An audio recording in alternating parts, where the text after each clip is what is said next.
Flory will make it. Lockdown का है ये अनोखा दस्तूर, घर पे न जाने लोग कैसे बैठे मजबूर।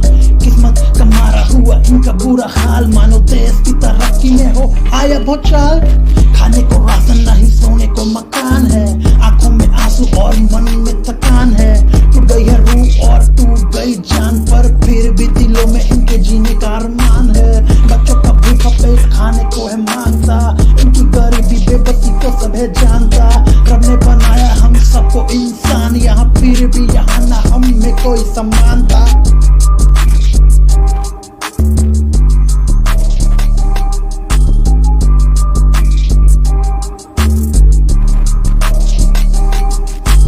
गरीबी अमीरी में इतना क्यों भेदभाव है, नाजुक से कंधों पे इनके इतना क्यों दबाव है। रोटी के टुकड़ों का इनके जीवन में अभाव, जाने ये कैसा अनोखा यहाँ लोगों में स्वभाव।